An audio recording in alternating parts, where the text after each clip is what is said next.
Magandang araw mga kaibigan. Bigyan natin ng reaction, opinion itong post ang Masayang Pilipino.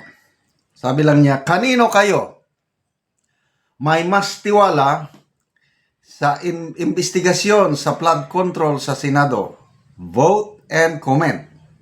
Sino ang mas may kredibilidad sa pag-iimbestiga? Marcoleta, heart. Lacson, like. Oh, yan, boto. Anong resulta? 62,000 ang bumoto. 51,000 ang heart. Ibig sabihin, mas may tiwala kay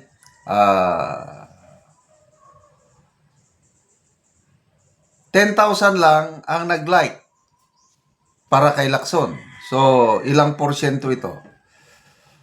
80%?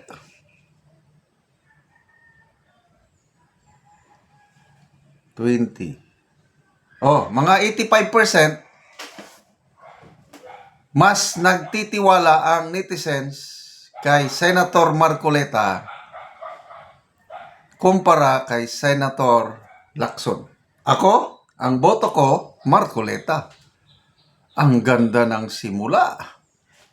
Tumbok talaga. Walang lipod-lipod kung sa Bisaya. Sayang. Tapos na sana ngayon eh. May nakasuhan ng big fish at may makukulong na. Anyway, basa tayo sa mga comments.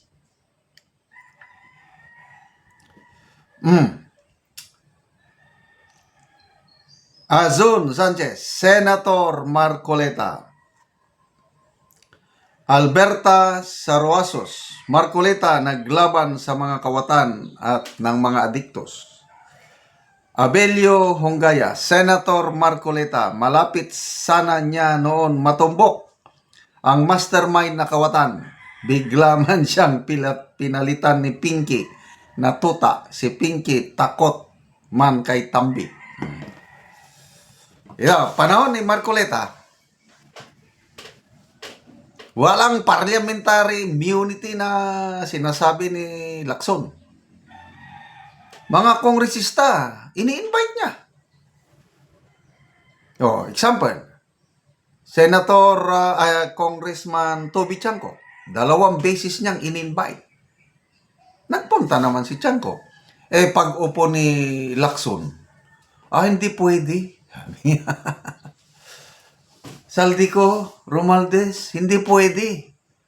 Dahil interparliamentary courtesy. Ganun palagi.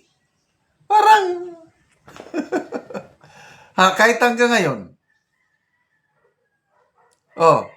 Itong next na hearing, anong sabi ni Senator Lacson? Hindi natin mapilit si Romualdez kung ayaw niya.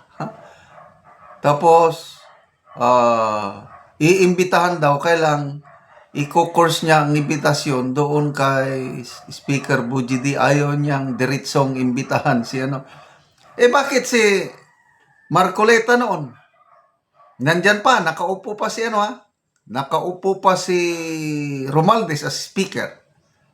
Direct ang invitation from Chairman Blue Ribbon Marcoleta to Congressman Toby Chanco. Nag-appear. Bakit nagawa noon ni Marcoleta, ngayon hindi magawa ni Lacson? Dahil daw sa interparliamentary courtesy.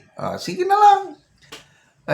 Masyadong respetado sige, nire-respeto niya si Romualdez. Wala tayong magawa honorable man. Di respeto. Kaya lang, ano ngayon? Satisfied ba ang nakakarami sa investigasyon? Survey ng Pulse Asia, wala. Karamihan sa Pilipino hindi na nagtitiwala dito sa investigasyon. Kaya dumadami yung ganitong survey. Kanino kayo mas nagtitiwala? Marcoleta o palaging nananalo si Marcoleta. Sa mga boto ba, mas nagtitiwala ang mas maraming taong bayan kay Marcoleta. Kasi dito kay Lacson, parang something may pumipigil May nabasa nga akong comment ng mga PMA graduates, mga retired generals ito Yung isa, kine-questionan, nasaan na yung Lacson na kilala namin na walang kinakatakutan? Bakit nagbago ang ihip ng hangin? Sabi ng isang PMA retired general. Hindi ko na lang panganlan. Tapos yung isa naman na itong si Senator Lacson, pang-presidential sana ito kung piliin lang niya ng katotohanan. Malayo.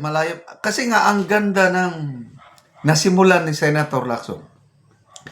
Yung throughout his political career, yung 18 years niyang unang pagkasenador, saludong-saludo ako sa kanya.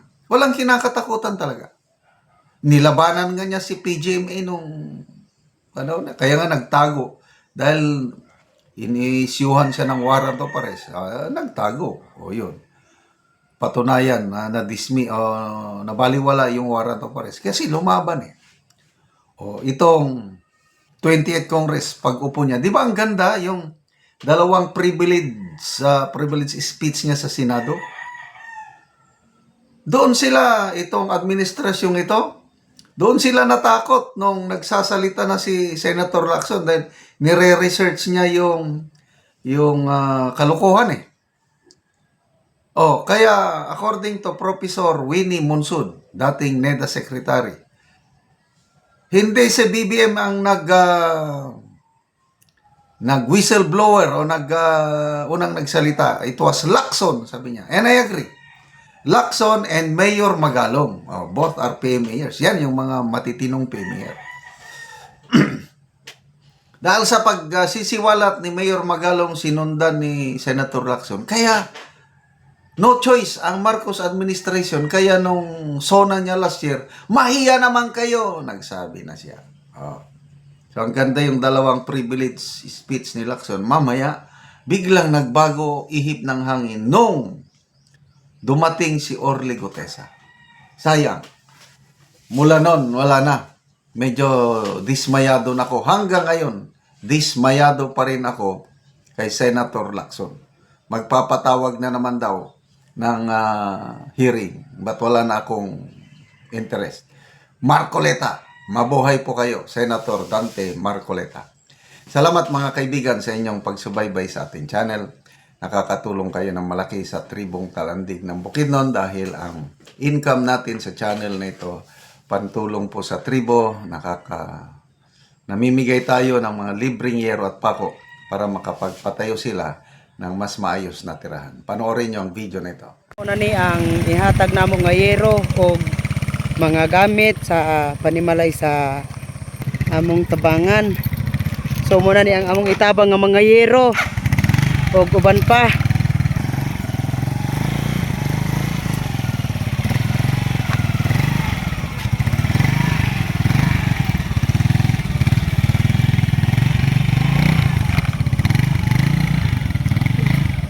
Karon abot magyod.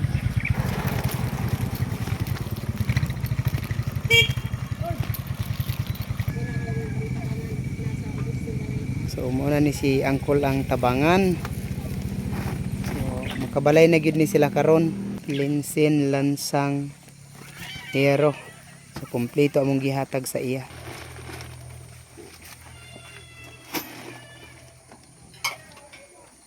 Bawa na yan.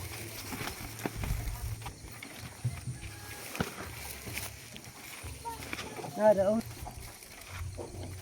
Naman gichikin dia.